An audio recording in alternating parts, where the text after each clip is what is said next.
Shalom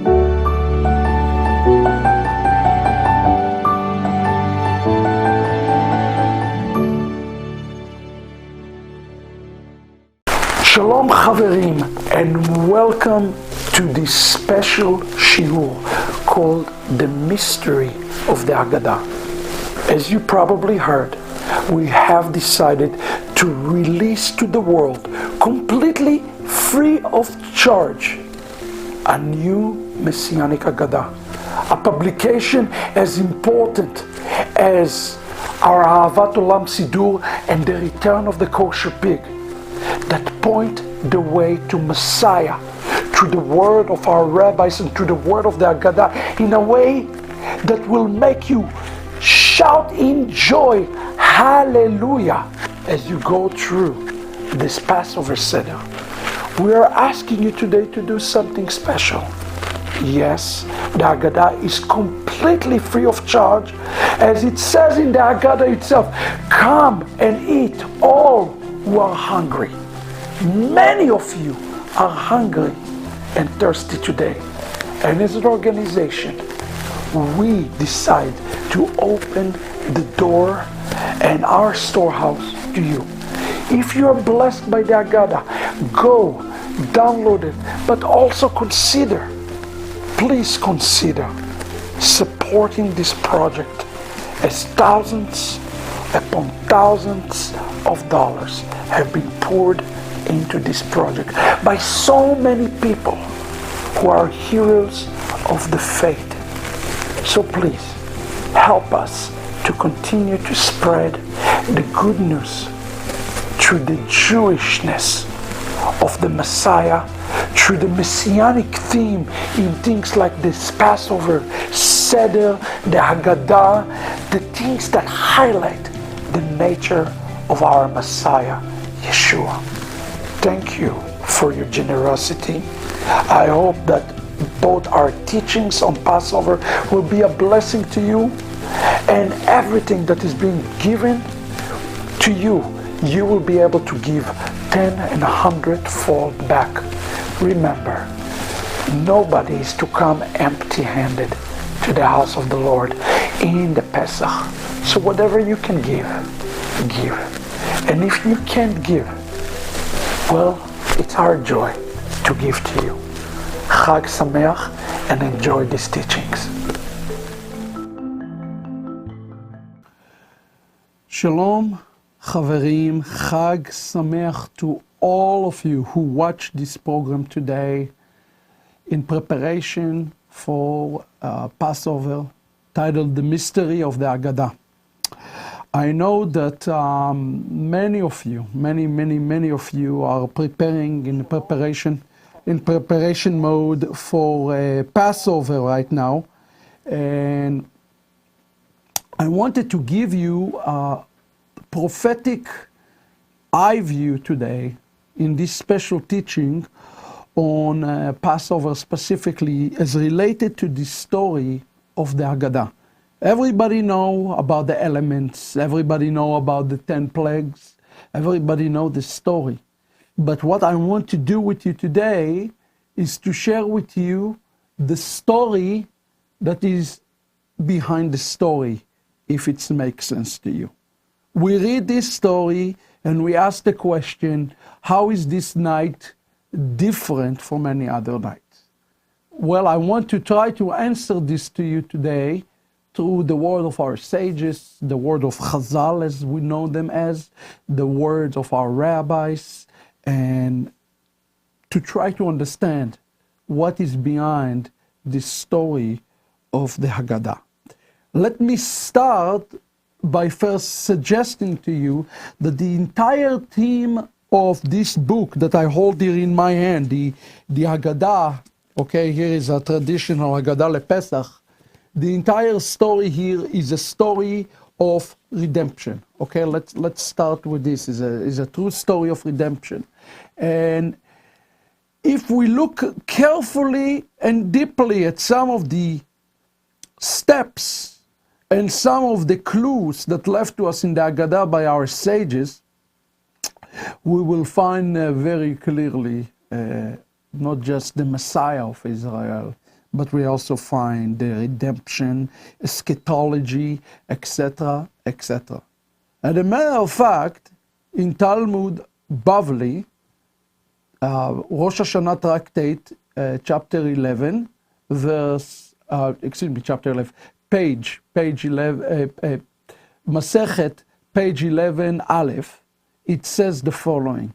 It says, on the new year, the bondage of our ancestors in Egypt ceased. In Nisan they were redeemed, and Nisan they will be redeemed in the time to come, Rabbi Yeshua says. In Nisan the world was created. In Nisan Abraham, Isaac, and Jacob were born. In Nisan they died. On Passover, Isaac was born. On New Year, Sarah, Rachel, Hannah were visited. On New Year, Joseph went forth to prison. On New Year, the bondage of our ancestors ceased in Egypt. And in Nisan, they will be redeemed in the time to come. There is two schools of thoughts in Judaism that when we talk about redemption. One school of thought says that the redemption will occur in the month of Nisan.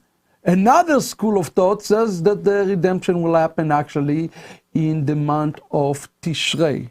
For the majority, though, of Jewish thought, the redemption will happen in Nisan. When I'm talking about the redemption, I'm talking about the final redemption, because our sages explain to us that a redemption, the process of a redemption, is a cyclical process rather than a linear process.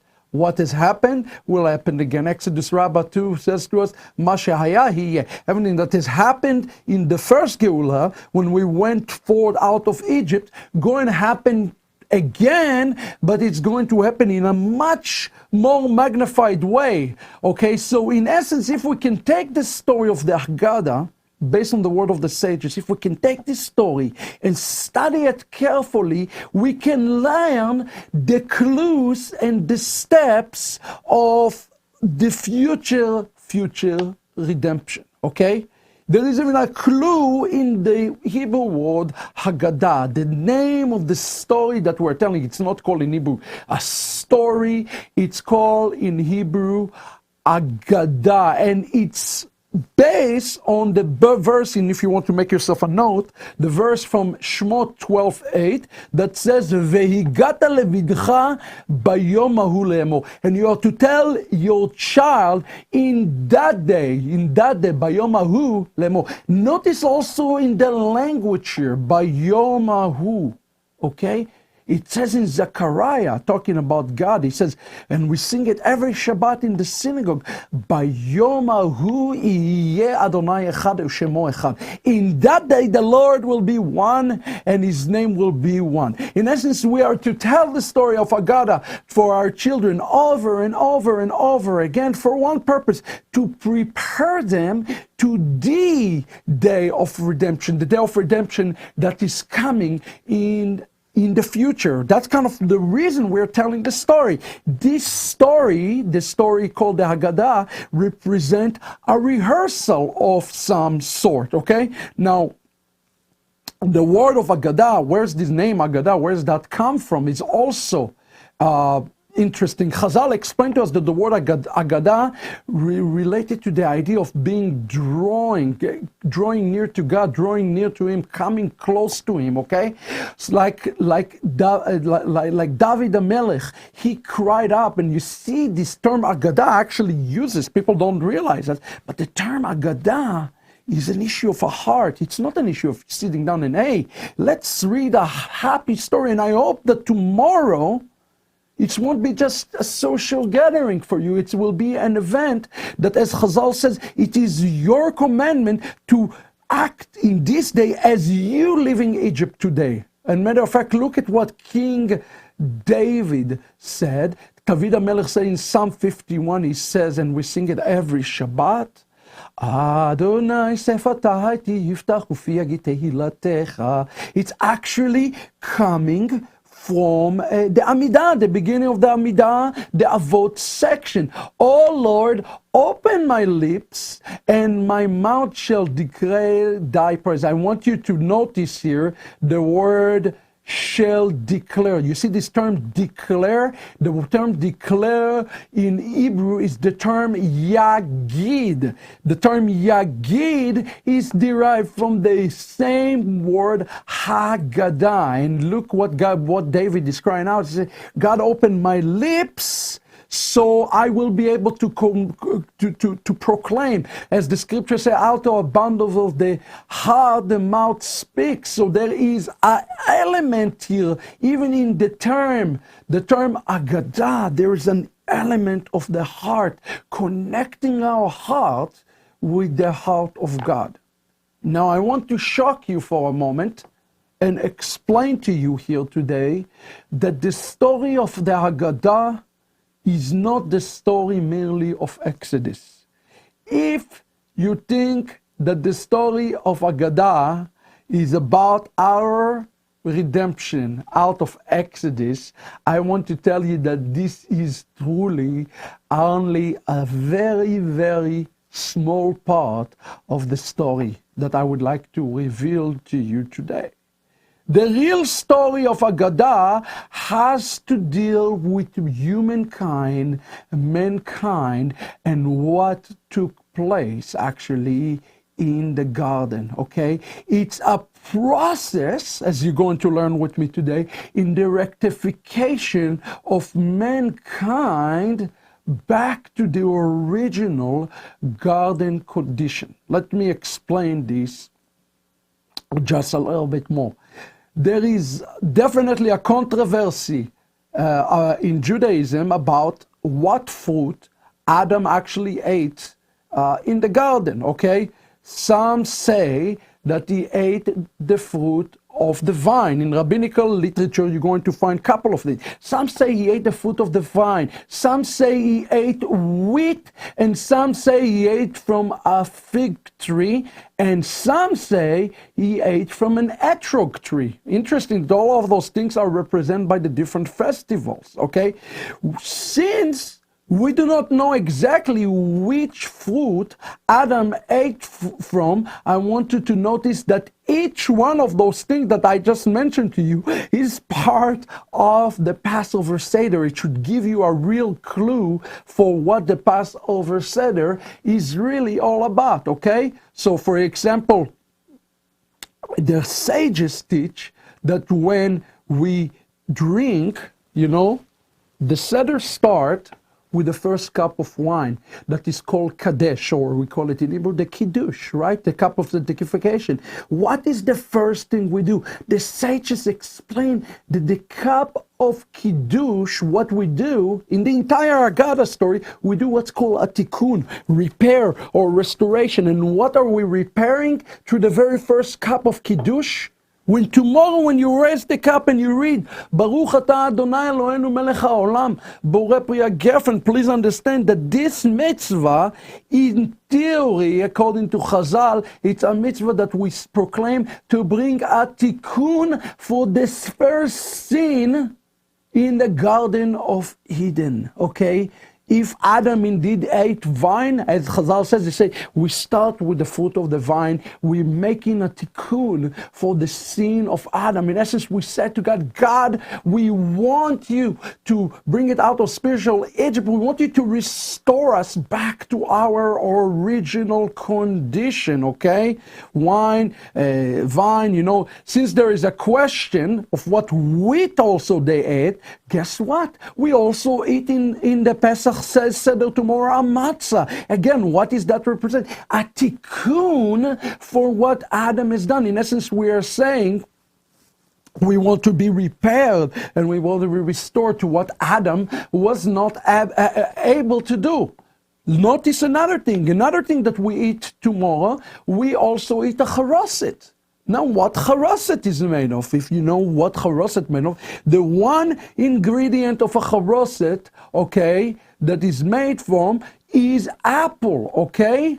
And the word that is used is the word tapuach, okay? Tapuach is represented, it can be both represented, tapuach represent apples, but it also represents an etrog. Again, those are the two things that the rabbi said, that Adam, this represents the forbidden fruit, okay? Some people also add figs to the charoset for that exact reason as well. And here's what our sages said. We do those things even in the element of the charoset for one reason. We eat matzah, we eat charoset, we also drink the first cup of wine. We do it for one reason only, to remove ourselves the original sin of the tree of knowledge. Matter of fact, in Midrash Rabbah, we learned that afterwards, I want you, the Midrash Rabbah actually, there's a very interesting commentary that explains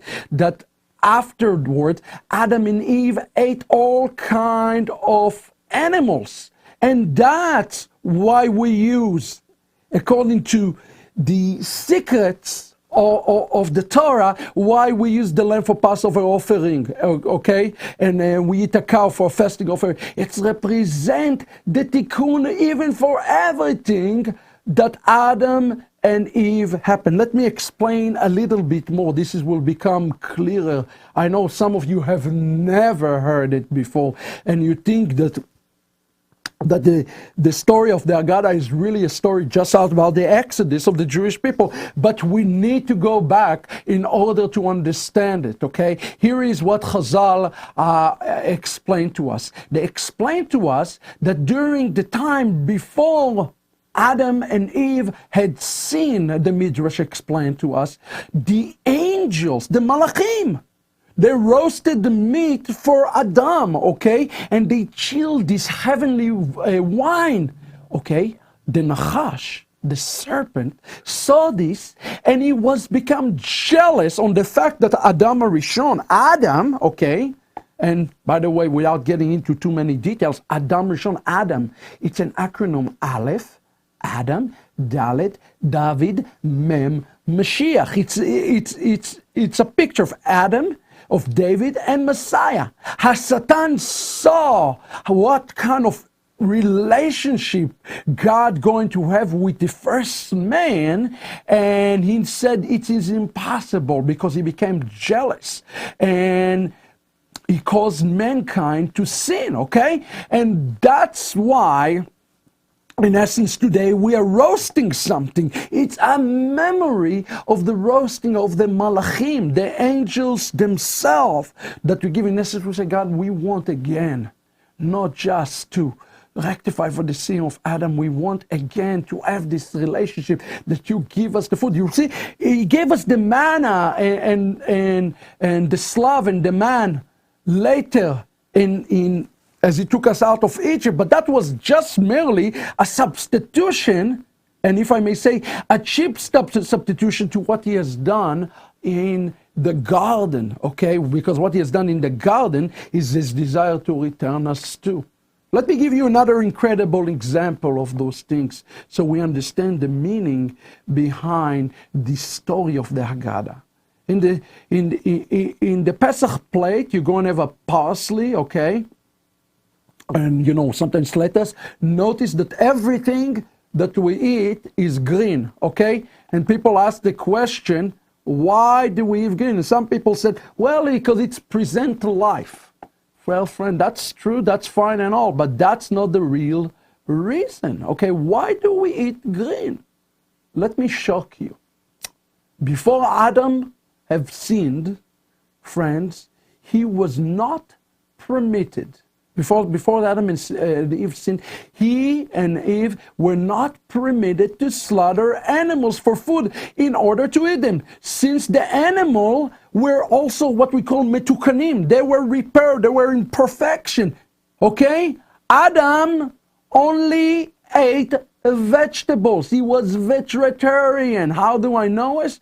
Because the Torah tells us this. As a matter of fact, look with me for a moment in Bereshit, chapter 1, verse 29. It says there, and you have the Hebrew and the English, I'll read in Hebrew, Vayomer Elohim, הנה נתתי לכם, I give you את כל עשב זורע זרע, אשר על פני כל הארץ, את כל העץ, אשר בו עץ פרי עץ, זורע זרע, לכם יהיה לאכלה.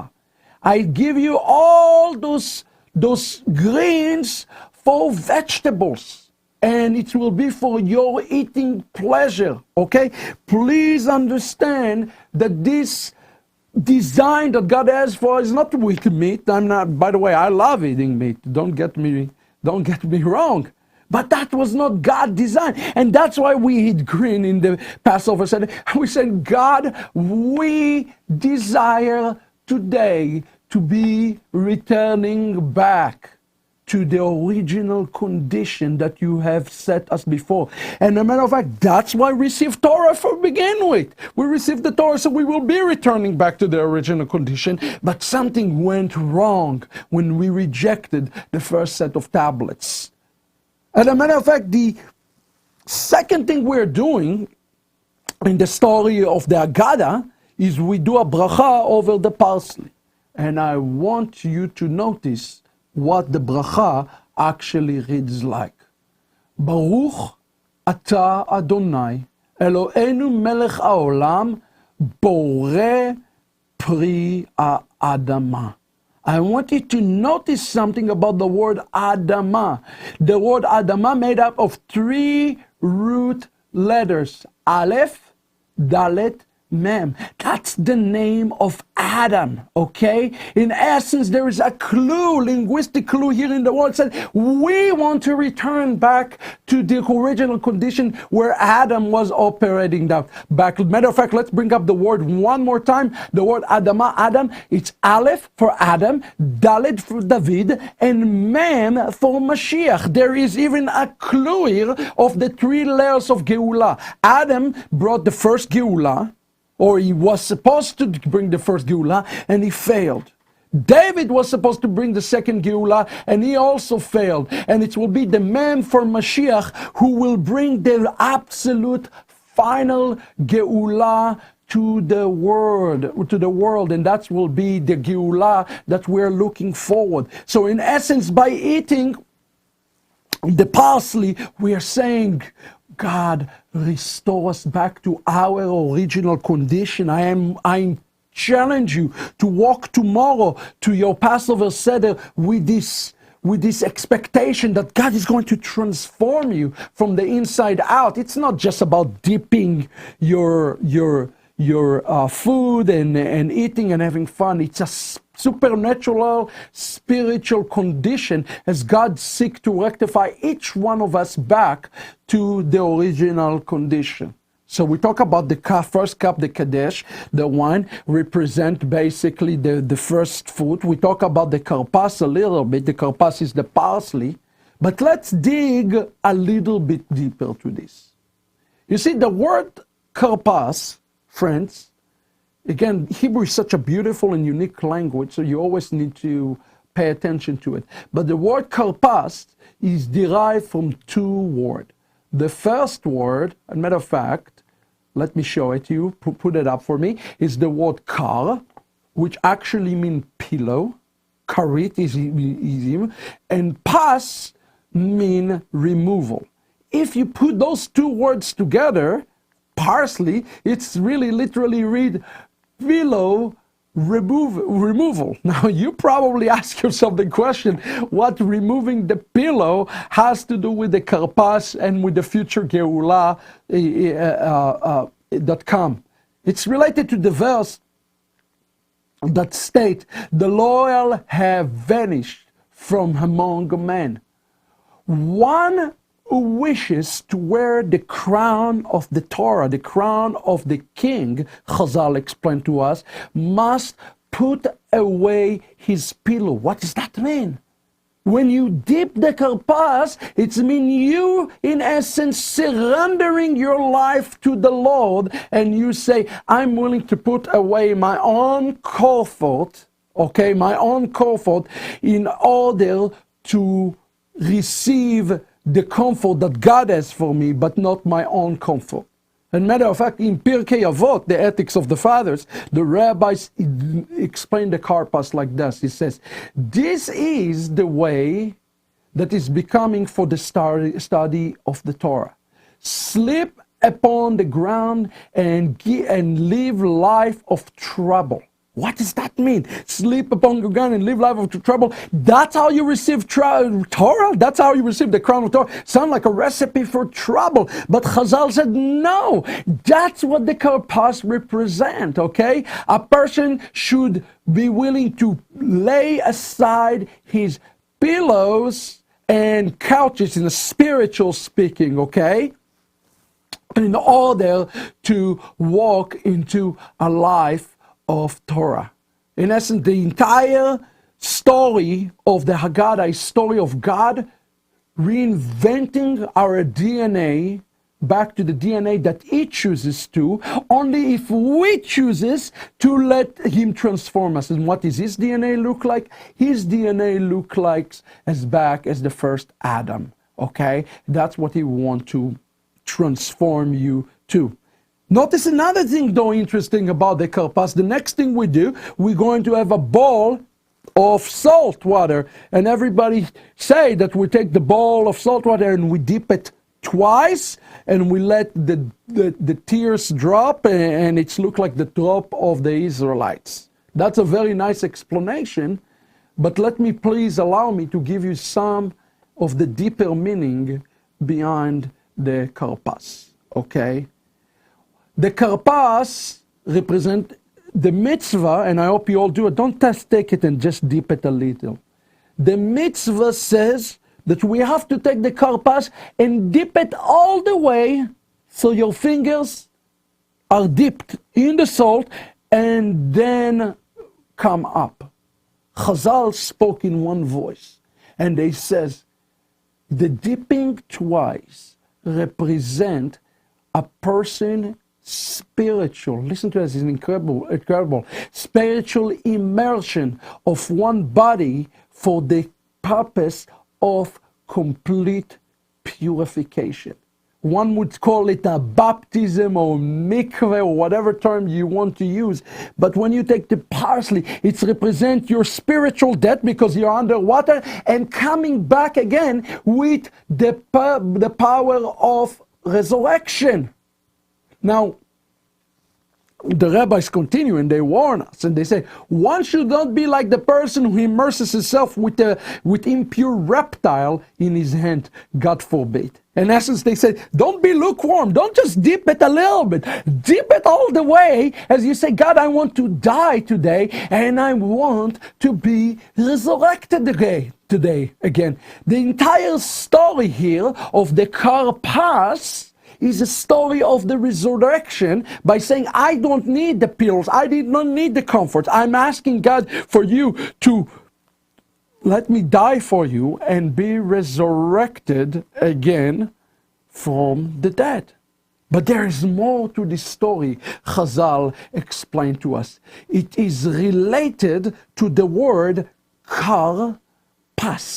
The second word, the word in Hebrew pas, does not just mean removal, but it's come from the Hebrew word pasim. Okay, I want you to write down this word. It's a very important Hebrew word, the word pasim.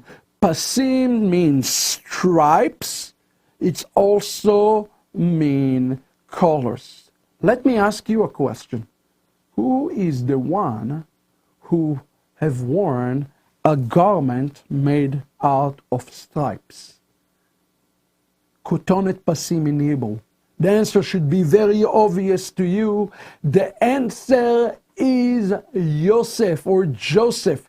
In essence, the rabbis connected the dipping of the parsley or the dipping of the parsley to the sin of selling Yosef and what took place with Yosef. And a matter of fact, the word pasim, pas, the same word we get karpas from, equal in gematria to the term 190. Well, guess what? The term in Hebrew, the end, acharit ayamim, also equal 190. That is, friends, not a coincidence. Notice something about this term, kutonet pasim also. I want you to notice something. It's made out of two letters, the beginning letter. The first letter, chaf, have two forms, regular chaf and final chaf.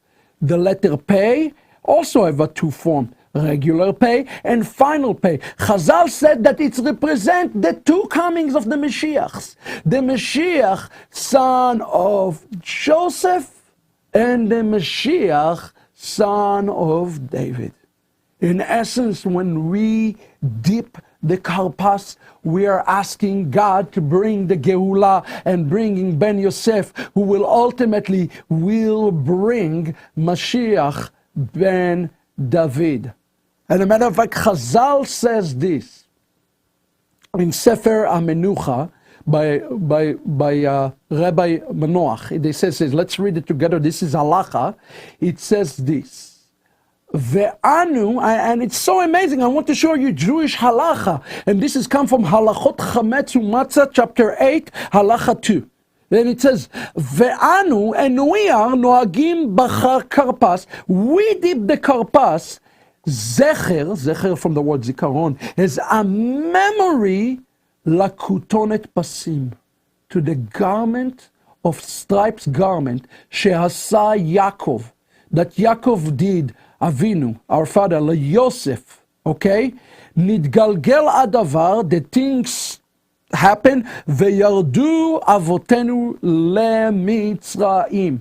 Stop there. This is very important. I want to explain to you. And then the rabbi says all the calamities, even living and going to Egypt and being in slavery in Egypt, occurred for one reason, because we sold Joseph to the Goyim.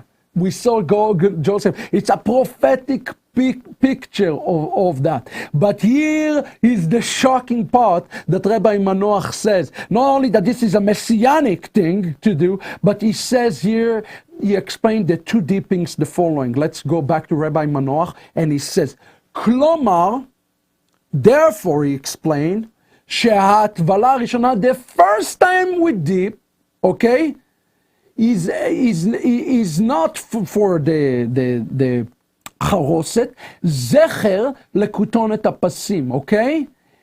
And he explained it, einarek mezviai kutonet apasim. He say, we are doing this, the entire thing is a karpas, we are doing it for one reason, as a remembrance of what happened to Joseph. Friends, the entire thing here is messianic.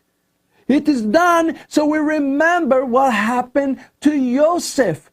As we understand, Mashiach ben Yosef will follow the same thing that Yosef as went through. Now, Rabbi Ashkenazi, one of our most beloved rabbis in the 16th century, in his book Mahasei Adonai, Chelek Bet, page 23, give another incredible reason why we dip twice, okay? For not just for the two Geulot, he explained it like this. You may say, and let's go to Rabbi Ashkenazi and read. After Chazal Bagmara explained, the sages says that to do the first tibul for this purpose, he explained, he said, we are commanded to do shnei tibulim, we dip twice. And he explained, the very first time we dip, and notice something amazing, we don't dip it once, twice, we don't do it. Once we dip before the meal. And the second one we will do, we explain, the first one we do, explain the reason, he say, Hasibal Yeredatam, the reason for their spiritual decline. And he quoted this verse from the Torah, Vayetvelu et akutonet badam. And they dip the kutonet, the coat, the pasim, they dip it into blood. In essence, the first time we dip it, okay, represent the sin. It's represent the offense that we have done, okay? But then he explained the second reason, the second dipping during the meal, okay, that we are doing, okay? He says, speaking about the redemptions of Yosef, of Yosef's ancestors, okay? And that's happened in Pesach. And it says, Vatavaltem, look, it's using the same term, Vatavaltem, the Tvilah. Vatavaltem badam et basaf ve'egata el hamashko. You put on your doorpost the blood. That's represent the prophetic future redemption of Israel. Okay, this is, I hope you understand it. So let me recap it to you in a simple language so that you understand it. The first dipping represents the scene of selling Joseph, okay? Messianic picture. The second dipping represents the blood that is covered upon our doorpost. That is, in essence, rectifying this sin. It's a prophetic picture of the things to come, the karpas.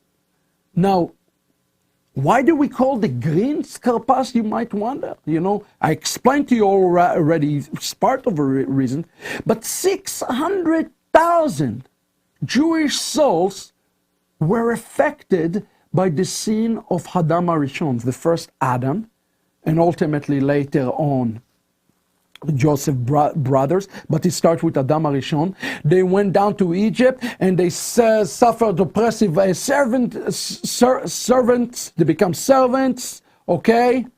This we learn from the word karpas, okay?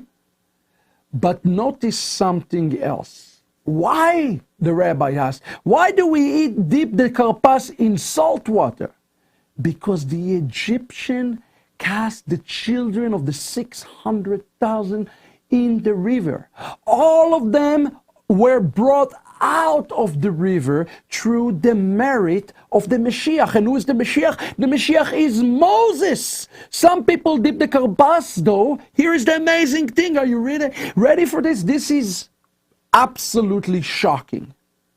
I was raised up in a tradition that we dip in salt water. But Chazal says no. It's through the second dipping that we remember the merit of Moshe Rabbeinu. In essence, we were casted into the river and casted out because one tzaddik. Because one tzaddik, if he's a true tzaddik, can atone for the entire generation, as it says. But the rabbis continue, and my jaw dropped when I saw that some people, according to, and I'll give you the reference, Psachim 114, page Aleph, says that we're not to dip it in salt, we are to dip it, and now you understand that the double dipping is a picture of redemption, to dip it in vinegar. This symbolizes the deeds that were washed as vinegar. That's one way to look at this. But another way to look at the dipping, and I hope all of you will do it this year, dip it in the vinegar. That is a Jewish halacha. You can do salt and to do vinegar. As Messianic believers, this issue of vinegar becomes very clear. You see everything pointing to the Mashiach, shockingly. Look with me at what we read in Mattai 27, verse 47 to 49. I want to connect this to you. It says, now, from the 6th hour, darkness fell upon the land until the 9th hour. When some of those standing, they heard it. They began saying, this man is calling for Eliyahu. Right away, one of them ran into took a sponge. He filled it in the sour wine and put it to the stick and was offering to Yeshua to drink. But the rest was saying, leave him alone. Let's see if Eliyahu will come to save him.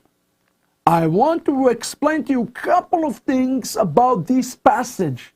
Now that we understand that this bowl of vinegar, what we are to dip, represent the future redemption of Israel. But before we get there, I want you to notice something else. It says in the text here, and I believe there is a cross-reference in Yochanan as well, but it says here that darkness fell.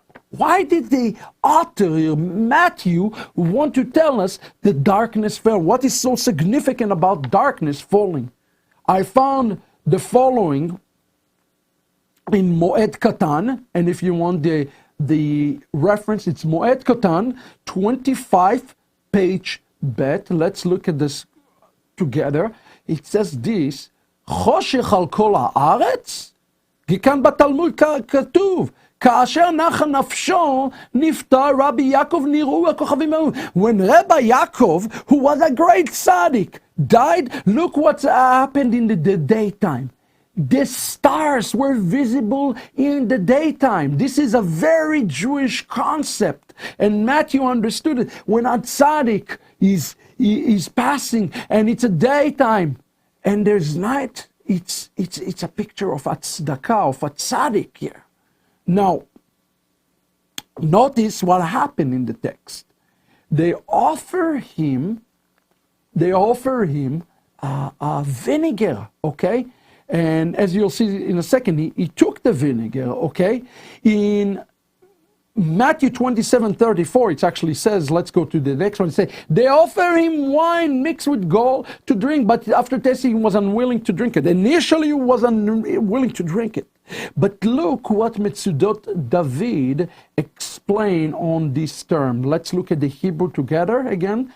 It says, the same slide, it says, Ma'achilim oto esev mar, mashkim oto chomet. They give him vinegar. The reason that you give vinegar to a person, because you want to take the pain.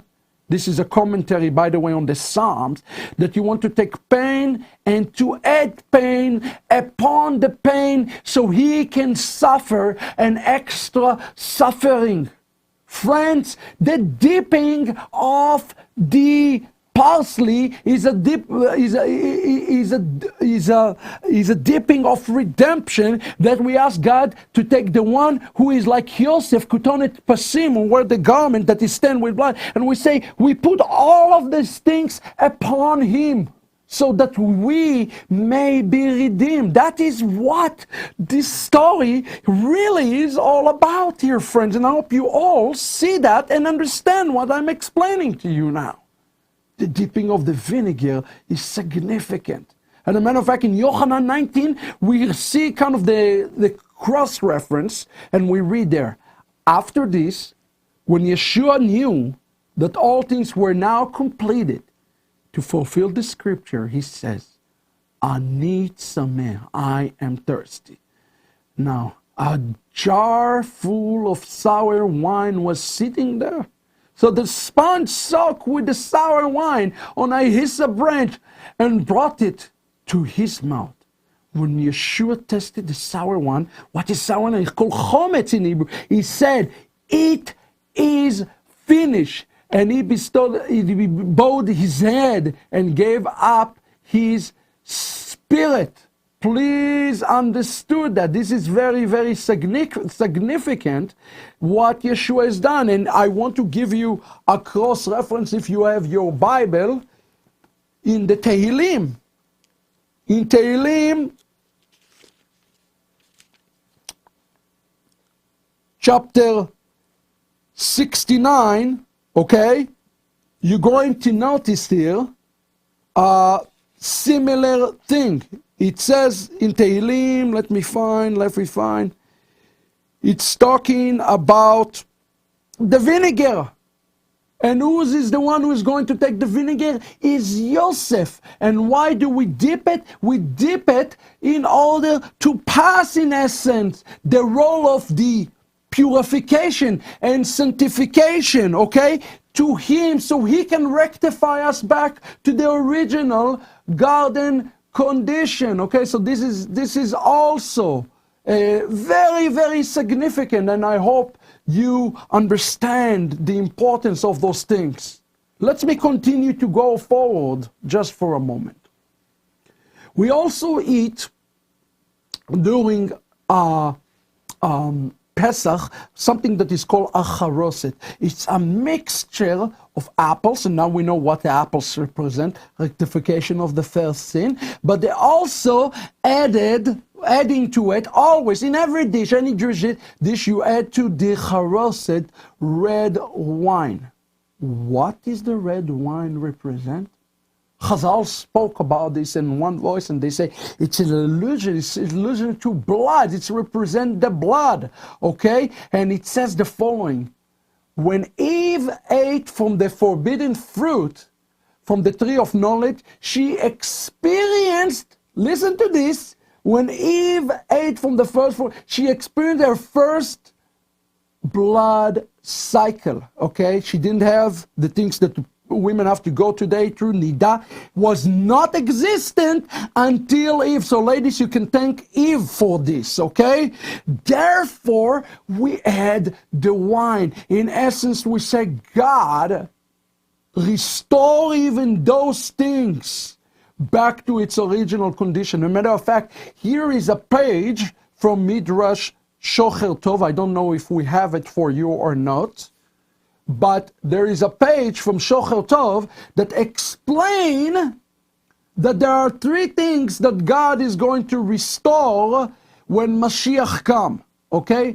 When the Lord, it says in Psalm 146, the Lord loosened the prisoner. The three things God going to restore is, one of them is the pig. The pig will be kosher again. But the other thing, it says, Ein tom'ah ve'ela nida shene'emar. Okay? There will be no more nida. Please understanding this, okay? No more nida. Because again, we are asking God, even through the Karpas, to restore the world, to restore us back to the original condition. So, you know, we went through a Karpas, we went through the first cup of Kiddush. You start to understand we are asking Mashiach ben Yosef, through Mashiach ben Yosef, to rectify us. But now we're getting kind of to the star, to the main event, the matzah. And what we do with the matzah is interesting. We have a white cloth, and 3 matzot are covered in this. Okay? The middle matzah, okay, we are taking it out, okay? And basically, by the way, it's a reminder of the verse in Exodus 12:34, if you want. So the people took the matzah before it was leavened, they took it and they wrapped it in their cloaks and their shoulders. That's Exodus 12:34. That's kind of on the physical level. But what about the prophetic meaning behind this middle matzah, which is called also in Hebrew afikoman? Why do we break the matzah?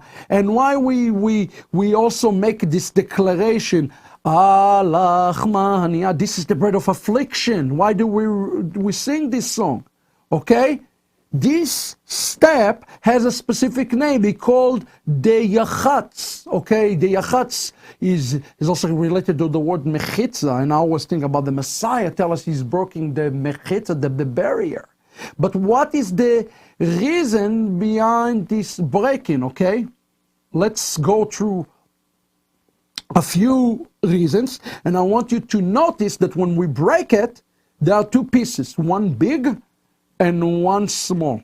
And the big piece, it's very important, the big piece is the piece you're going to hide. Not the small piece, but the big piece. Okay? Why is it? Well, there's a few reasons that given by our sages. Let me run through them very quickly. Number 1, it is a reminder that the 10th plague happened in the middle of the night. Therefore, we break the middle matzah into 2 unequal pieces, because Moshe says, thus says the Lord, about midnight I will go forward among the Egyptians. Moses said, kechatzot, about midnight, not exactly midnight, since only God is capable to know in the exact moment of the event. The broken matzah is a reminder of human limitation. That's one reason. Another reason of the broken matzah is a reminder that God, of course, split the Red Sea. Similarly, the Red Sea did not split equally, okay? It had 2 parts, and that's what it represents, okay? But there is deeper reason for this that I would like to get with you too. God divided also the years that were mentioned as the covenant or covenant pieces into two unequal parts. Let me explain to you this. The people were subjugated by the Egyptian for slavery, according to Genesis 15:13, for 400 years. But when we were enslaved, we were not enslaved for 400 years. We were enslaved only 210 years. So too, the matzah is kind of dividing into larger and smaller pieces. Okay, the larger piece is hidden under a pillow called afikomen, and whoever find it get great reward. We take out the middle matzah, break it into half, hide it in a place that a child will have to find it, okay? Now, I want to challenge you for a moment behind this thing, okay? The first night, this first part of the first half of matzah, Chazal explained, represent actually an event that happened way before Moses.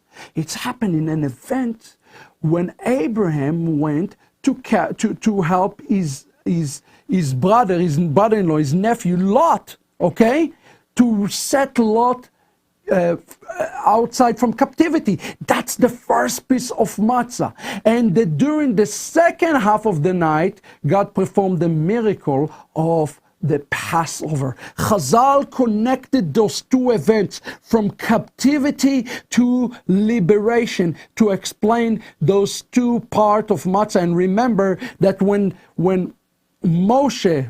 Israel left in the wilderness, Moses called the altar, and he says the altar is called Adonai Nisi, called the place Adonai Nisi, which means God is my miracle. It's a reminder that the miracles that happen in Egypt happen only through God's grace. We hide away the second piece, okay, as the Midrash says, to the verse connected. It says it was called it's Exodus 12:42. So it was for the Lord a night of watching, or in Hebrew it's called Leil Hashimurim. Leil Hashimurim is one of the names in Hebrew for the days when Messiah will come, okay? That means that we said about the bigger piece, because when Mashiach will come, the final redemption will be greater than the first redemption. Please understand, the redemption of Messiah will be greater than the redemption of Moshe. And that's why Chazal said it's absolutely imperative that the bigger piece will be set, because it will be much greater than the miracles that we have seen, much greater than Mount Sinai and so forth. The future Geulah will be greater. And that is very important. Now, how do we get to this future Geulah? You might ask the question. What is the steps? Well, the very first thing that we do in Pesach, when we take the matzah, we sing this song called Halachma Aniyah. It's a Aramaic song. It's Halachma Aniyah De'achalu Avatana Be'rea de Mitzrayim Kol Dichfin Yeteh Ve'yechol. Everybody that is hungry, let him come. This is the bread of affliction that our father ate in the land of Egypt. Let us all who are hungry come and eat. Let us all who are needy come and celebrate. Now we are one. We're here, but next year we will be in the land of Israel. Now we are slave, but next year we may be free. Okay? And interestingly enough, that's represent the redemption. The bread of affliction represent the redemption.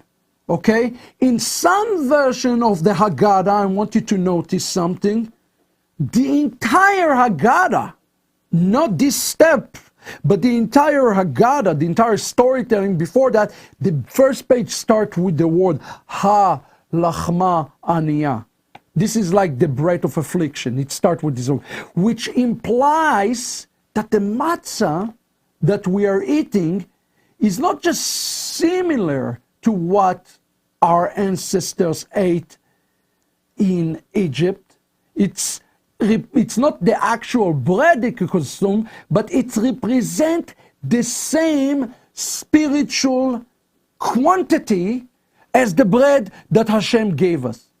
And matter of fact, Rabbi Itzhak Luria, okay, one of our famous, greatest rabbi, explained the bread of affliction in such a, he said, matzah is more than just an imitation of the food of our ancestors who ate in Egypt.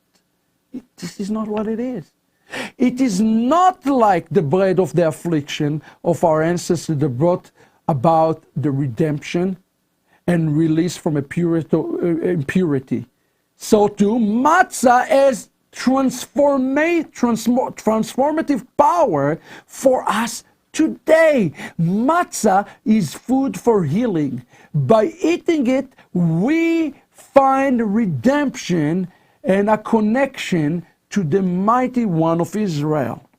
The Zohar explained that because Israel ate supernatural bread in Egypt, it was not a regular bread, please understand that, they were immune to the forces of evil called Yetzer Hara. Chametz, leaven, is likened to the evil inclination, okay? And by rejecting chametz and only eating matzah that does not contain chametz, the people of Israel were released from impurity, okay, altogether, and they were able to, therefore they were able to consume chametz without the fear of having affecting them. But you might ask the question, wait a second, if chametz is so bad, okay, and it's represent evil inclination, why God allow it to be eaten at all? Why do we need it? Chazal explain it and answer this question with a parable. And here is the parable to explain the power of the matzah. A king had only one child who became ill. At first, the doctor fed him only the special cure. But when he became better, he said the child could consume anything that he so desired. So too, when Israel went from Egypt, they had no idea of the source and the secret of their fate. God said, let the people eat only matzah, the bread of healing. While they do so, they should not consume any other food. When Yeshua gave the bread to his follower, he said, this is the bread of life, this is the bread of healing. While they do so, they should not consume anything else or any other food. Matzah will become the remedy through which they will enter the secret faith. After this, nothing can harm them so that they can again eat chametz. Matzah, in essence, allowed Israel to enter into the service of God in the divine faith. This is why the bread is called the bread of healing or the bread of life and so forth. The bread of affliction, okay, is truly the bread of life. In matter of fact, the word here in Hebrew, the word anya or ani, that's the word for affliction, okay, has different meaning, okay? It does not just mean afflicted, it does not even mean only poverty, but the word ani comes from the word aneh. Aneh in Hebrew means answer, to answer me. It's literally called in Hebrew the bread of answers. And eating matzah made us ask many questions and offer many diverse answers. And I want you to get used to the fact that we're not going to get one answer, okay? But it's also called the bread of oni, of poverty, because it's prepared in the way that a poor person prepares his bread. The word oni can also be derived from this idea that we are to be blessed by shefa, divine plenty. And how we receive divine plenty? From anything that comes from above, even if it appears to the world as oni. And a matter of fact, there is a clue here that as we take the bread and we eat the bread, our eyes open supernaturally to this bread of affliction. Look with me on these verses from Hosea chapter 2. And it says in Hosea 2:23, and it shall come to pass in that day, I will respond, says Adonai. Don't you like the word I will respond? The word here, respond, in Hebrew is the word e'eneh. E'eneh is derived from the word oni, the affliction. How I will respond? I will respond through the bread of afflictions to the heavens, and they will respond to the earth. God, in essence, said that's how you are going to have relationship with me. It's through something that I will give you. It's an act of divine grace, okay? It was simply through the act of eating matzah that God redeemed us out of Egypt. And the next Geulah, remember, because it is cyclical, will be greater, with greater divine grace, okay, than the first Geulah, okay? In essence, He made us aware that there is no place empty of God's presence and God's grace and God's kindness. The Talmud explains it so beautifully and says it like this: an infant does not call his parents father and mother until he consumes solid food. This means that wisdom and understanding come from God, and only when become worthy of them through the food of healing. And how do we start? By receiving the gift of grace. Beloved, everything starts with the gift of grace. The message here is a message of grace. Matzah is called lachma aniyah, poor person bread. The lowest things, if it's come from Hashem, can and will provide grace. Let's continue on in the story of the Maggid. One of the highlights in the story of the Maggid is the story of 4 sons. Or as it seems, let's see a picture of those 4 sons. One of the sons is called in Hebrew the Chacham, which means the wise. One of them is called in Hebrew the wicked. One of them called the Tamim, the innocent. And one of them, Sheheino Yodea Lishol. He doesn't know how to ask. Now, what are those 4 sons? Who are those 4 sons? And what do they represent in terms of the Geulah? I wanted to pay attention with me for a moment. For first of all, the way that the blessing begins, and you can come back to me in the camera. It starts with the word Baruch Hamakom. You know, the blessing, before we describe those 4 children of Israel, we start with the prayer, Baruch Hamakom, Baruch Hu, Baruch Shenatan Torah Le'amo Yisrael, Baruch Hu. Blessed be the place, blessed be He, blessed is the one who gave Torah to His name, to people Israel, blessed be He. 4 times the opening poems start with the word Baruch. And it starts with the word Baruch HaMakom, the place, okay? And it's 4, why? Because it represents the 4 children, you know, for the same reason we do those things, you know. They represent the Baruch before we eat, before we light Shabbat candle, etc., etc. Chazal explain that those 4 expressions, the Baruch expression, they represent the 4 cup of redemption. In essence, each one of those children has to be redeemed. And I want to shock you and explain to you something. Each one of those children is a story. We think only the wise one got redeemed, but that is not true. Each one of them gets redeemed in the story of the Hagadá. So let's talk about those children and see what we can learn about them. The first one is the Chacham, is the wise child. The Chacham, the question I hope all of you will ask yourself is, what make him wise, okay?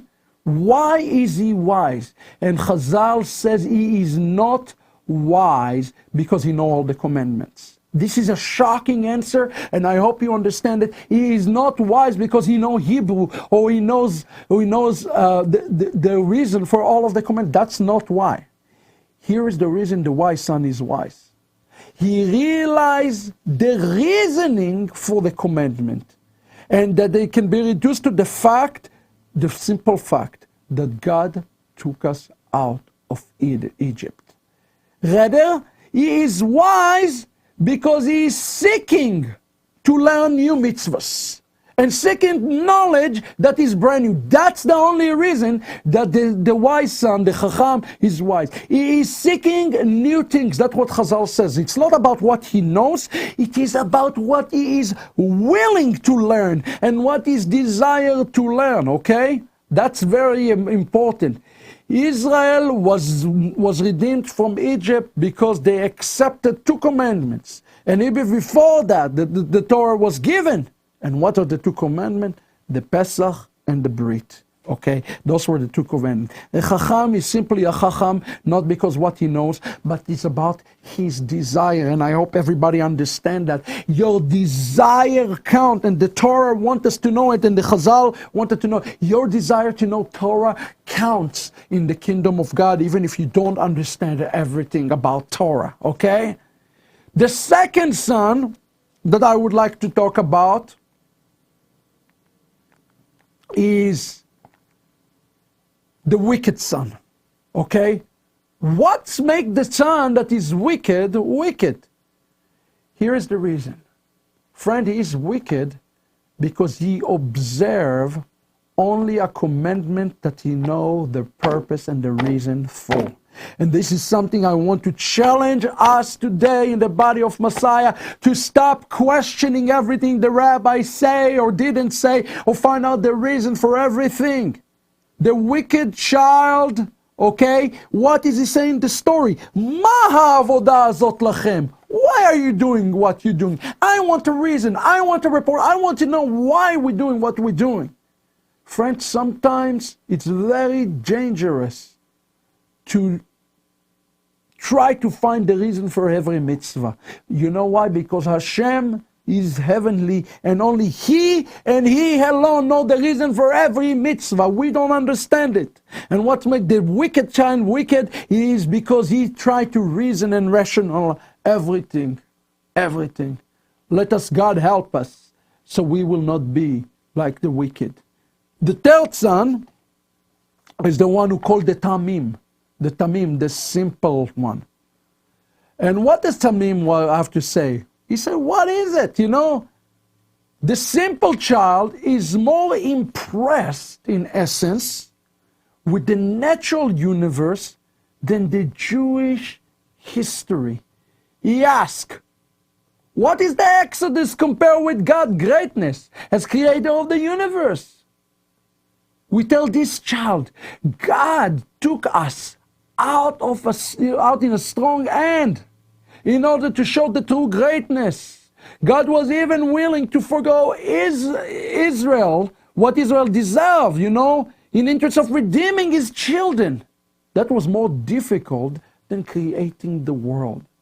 The people of Israel were not worthy of being redeemed. Friends, please understand according to the principle of justice. Help us not to be like Atamim, impressed with the natural universe instead of the ancestry of our Jewish people. Okay?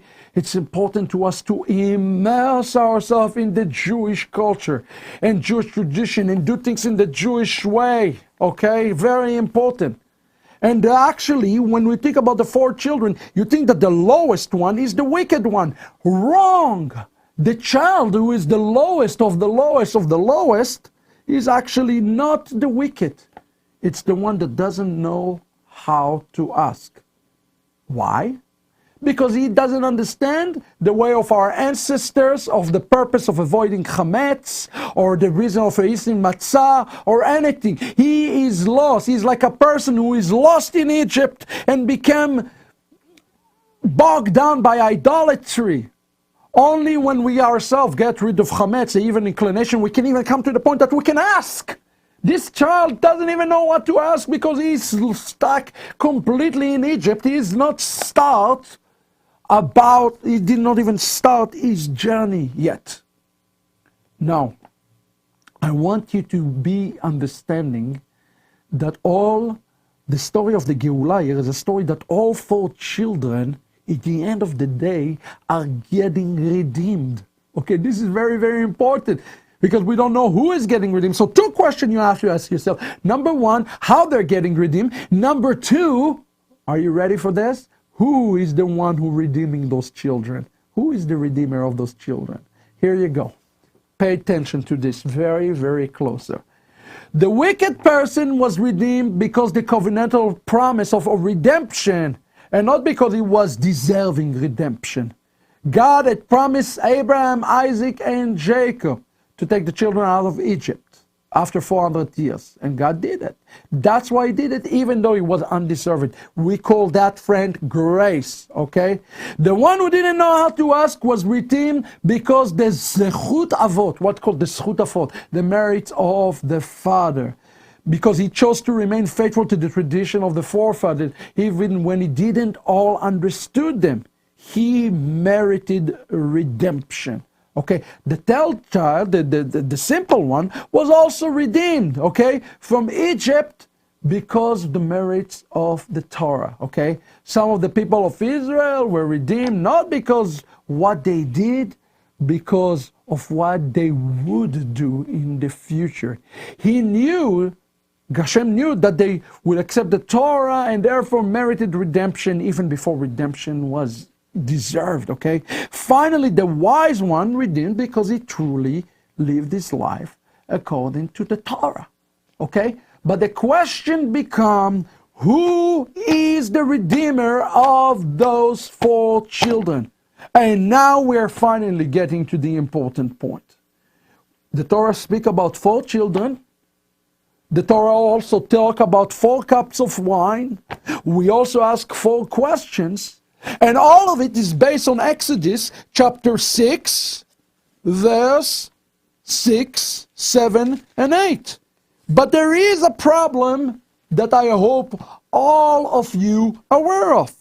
In Exodus 6, 6, he says, Lachen emor lebnei Israel, say to the children of Israel, I am Adonai, deliver you from the Egyptian, save you from your work, redeem you in outstretched arm, take you to be my people. And then verse 8, something happened. And I brought you to the land. Wait a second, friends. There are no 4 children in this story. There is a 5th child in the story. There is one child who is missing from this story. And I want you to remember that there is the 5th cup of wine, the cup that we do not drink. Okay, it's the cup for Eliyahu Navi. It's the 5th cup. So there are no 4, there are 5. But we don't drink this 5th cup. Why we don't drink this 5th cup? Because this son has not yet arrived. Who is this son? The word echad, 1, shtaim, 2, shalosh, 3, arba, 4, but the chamesh, the 5th son, is rooted in his word. Look with me in the Hebrew. The word chamesh is actually rooted, is the letter chet mem shin, in the name mem shin chet, Mashiach. Do you want to know who the 5th son is, friend? By the name 5, we should know who it is. It is the Messiah. One of the sons will be the redeemer of the 4 other children. And who it is? It is the Messiah. And that's why, although the scripture says, and I will brought you to the land, and if you're in Israel, you're certainly in the land. You don't drink the 5th cup, but you're in the land. How can it be? It is because the 5th son yet to come. You might ask, where is the 5th son is? Well, the fifth son is in the diaspora. And as a matter of fact, the sages tell us that the fifth son in the story of Pesach has a name. Has his name, he's the prodigal son. Some of you have heard the prodigal son story over and over again, but I promise you that you have never heard it through the story of the Hagadá. The prodigal son in this story is none other than the Mashiach. That's why we see in Luke 15 the following upon his return. This is again a prophetic picture of the story of Hagadá. It says, "My son," the father said, "you're always with me and everything I have is yours." But we had to celebrate and be glad because this brother of yours was dead and he is alive again, and he was lost and now he is found. Friend, the Chamesh, the fifth son, is the prodigal son. That's literally the name that is known as in Judaism, is the prodigal son. And he is the one who is going to bring salvation to all the other sons. Notice he is a son of Israel. The Mashiach is one of the sons of Israel. He's not a Gentile. He's a son of Israel. He's a Jew. Okay? The other thing about him that I want you to notice, in Luke 15, it says that the son, the prodigal son, appeared wicked. He was wicked, or appeared wicked. Yeshua appeared wicked today, but he is not wicked. He is going to return. Look what the text says in Luke 15. Where did he went to? Where did the prodigal son went to? It says that he went to other nations. He went to the Goyim. Okay, he went to far lands, to the nation. Yeshua today belonged to the nations. And only through this process of bringing back and inviting the fifth son back. I personally drinking the first cup, and I tell you why I drinking, because Yeshua, Yeshua is representing this. That's why when Yeshua was on the cross and say, maybe now we will bring Eliyahu. Why? Because what's the fifth cup? The fifth cup is the cup of Eliyahu and Avi. Okay? Eliyahu and Avi bringing the fifth, ultimately the prodigal son, the Mashiach. So this story here of the four children coming down to this, all four children as being redeemed in the end, they are redeemed by the prodigal son. And who is the prodigal son? Mashiach Tzidkenu himself. Okay, one more thing for you. I realize that this is running quite long, this teaching, but I hope it's been a blessing to you.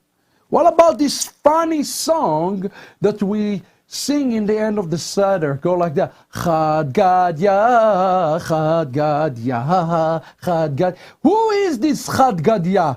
The word Gdi in Hebrew comes from the word goat. It's the funniest and craziest story of this goat. And matter of fact, this story is a cursive story. What I mean is by a cursive story, we read one verse and then it's added to it another, and then another, and we always sing it. And it's just a crazy story about a kid, okay? And a kid that is being ate by a cat, and a cat that eaten by a dog, and etc., etc. I want to read with you this crazy story as we understand what this story has to do with the future redemption of Israel. Here's the story of Chad Gad Ya, and I hope you will all sing it tomorrow. It's go like this.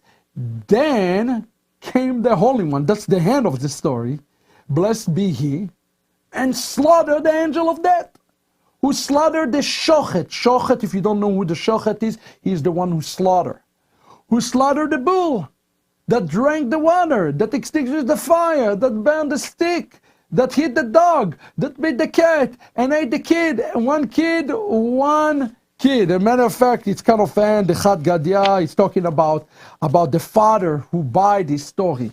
Chad Gad Ya is one of the most well-known liturgy for the end, and it's the very end of the Passover Seder. And the end of the story makes sense. God, Hashem himself, is the very end, in the very end of the story, he brings death upon the angel of death, okay? And if you want to understand how end-time eschatology going to look like, just see the end of the story. Hashem is going to defeat Ha-Satan, okay? The question become, what are all those things represent? What the kid represent, okay? And what the cat represent? Who is the dog? Etc., etc.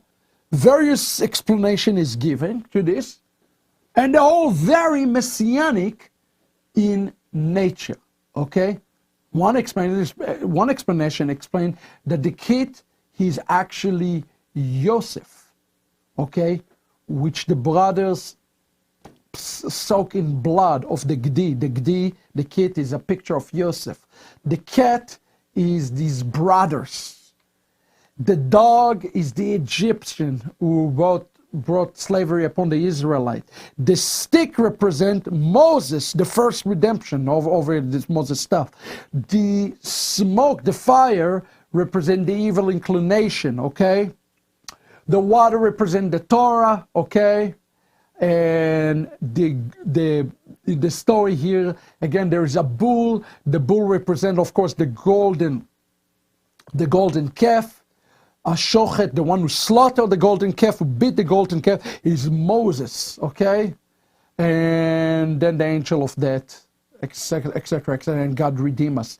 That's one way to look upon the story, but one of my favorite ways to look upon the story is through the words of one of our great rabbis, the Gaon of Vilna. Okay, the Gaon of Vilna explained the story, the kid, okay, that the kid represent the Bechorah, the firstborn, okay? It's the argumentation to find out about the firstborn, okay?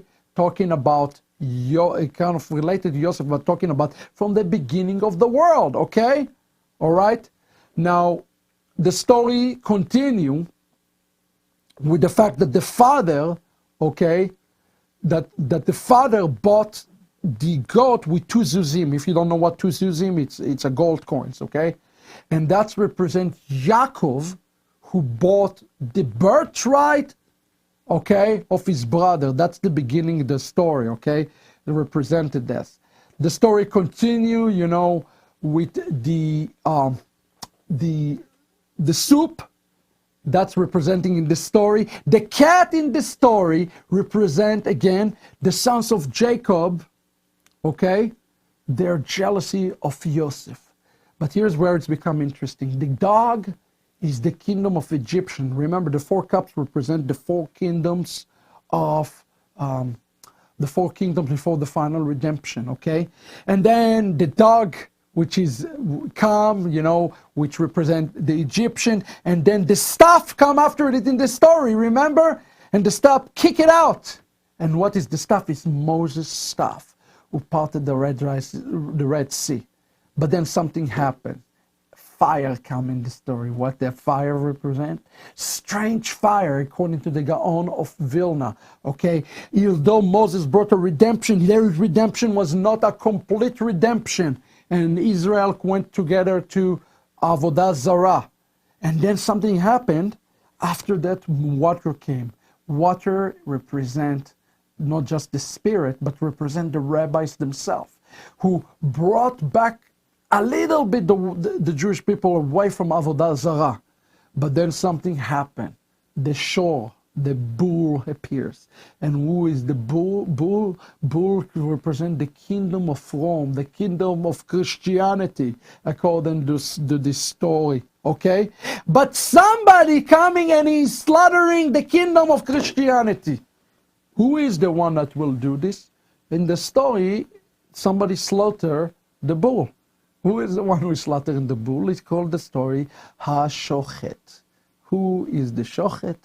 The Shochet is Mashiach ben Yosef. He has to come, he has to fight for Israel, and he has to die, according to the story, by Malach HaMavet. Okay? But then something happened.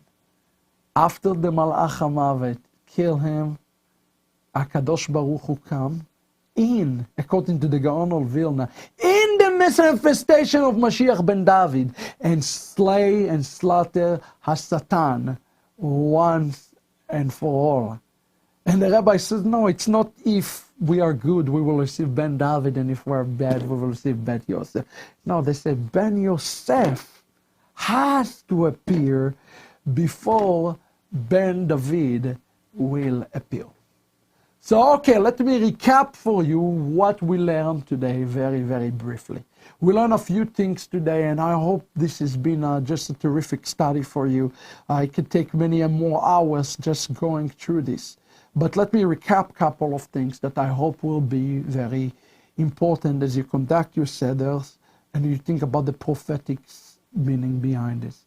The story that is called Hagadá is the story of connecting ourselves back to our original condition of rectification with Hashem, may His name be blessed, back in the garden. All the elements are pointing us back to the garden. Okay, all of them. Moshe Rabbeinu, we're celebrating Moshe Rabbeinu and his exodus here for one purpose, so that we will have to be able to look for the next exodus. That's why it's called, this day called, according to Exodus 12, Yom HaShimurim, the day of watching, the day of watchmen, okay, in essence. We're looking forward for these days, even to restore us back to the original condition, the way we eat, okay?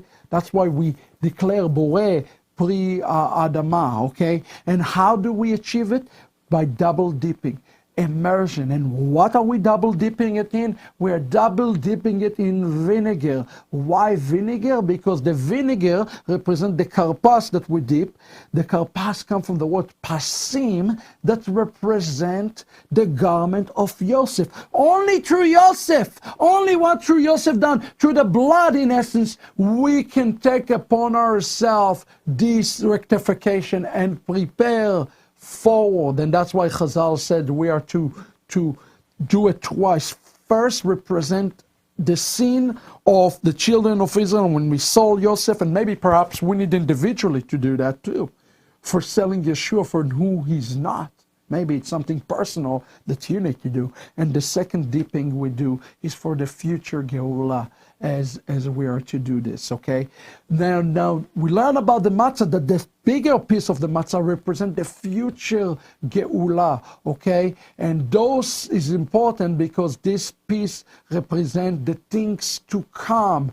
And that's why Chazal explained to us again that the second piece will be much superior and more significant for the first piece. Remember also that according to Matthew 27, we learn that Yeshua drank this sour wine. This is important, friends. Yeshua is a representation not just of the first cup, but he is also a representation of this vinegar. Put your trust in him, put your faith in him, and he is the one who can bring us down and bring us back through the power of resurrection. We also look at this principle of the four children, and each one of us is falling into the category of the four children. But it doesn't matter today if you are the wicked one or the wise one or the one that doesn't know how to ask or the innocent one. Here's what's important, that there is a fifth child that is waiting. He is actually standing at the door where he wants to come in. He known in Jewish literature as the fifth son, Chamishi, or if you flip the letters, the term is Meshichi. He is the Mashiach himself. He is this prodigal son, and he wants to return. And how is he return? He return through this lechem ha'oni, the bread of affliction. The word oni, ani. Think about it. Zechariah chapter 9, verse 9 tell us the Mashiach is called ani rochev al chamor. How appropriate it is that the Messiah himself called ani. He is called poor. He is a representation of this bread, the bread that gives us answer. If you need answer, this is the time to call upon Mashiach through the bread of affliction, through this divine grace. He is the only way that we can restore finally we look at this song of the Chad Gadya, and we learn through the Chad Gadya that although the kid died and the cat died and the dog died, notice all the kingdom died. The angel of death also died because there was a shochet, who is Mashiach ben Yosef, who come. Yeshua come first time as Mashiach ben Yosef, is coming then again according to the song as the Holy One of Israel, Ben David come to finally complete this salvation. I hope this lesson, this teaching, brief teaching on Hagadá, bless your heart. I hope you enjoy it. If God moving you to support this type of broadcast, as you can imagine, it takes a lot of time to prepare those type of teachings, to bring it to you. We always would appreciate greatly your support. But I would like to close just with a prayer for each one of you, Seder, tomorrow. Avinu Shebashamayim, God of Abraham, Isaac, and Jacob, I ask that you give each person here who will lead tomorrow Passover Seder much atzlacha, much success, to see Yeshua in a unique way, but not just to see him, but explain the message of the Messiah, of the gospel, the true gospel. Rectify and repairing and bring a tikkun to the world, and tikkun to each person taking part of the Seder, even back to rectify the sins of the Nachash, the serpent. So Lord, we ask that this will be a season of Nisim. Is the word Nes derived from the term Nisan. Many miracles, signs and wonders in every Passover Seder that is taking place. I ask this, Abba, in the name of your Son, Mashiach Tzidkenu Yeshua. Amen. Chag Sameach and Kol Tuv. God bless you. We will see you. להתראות.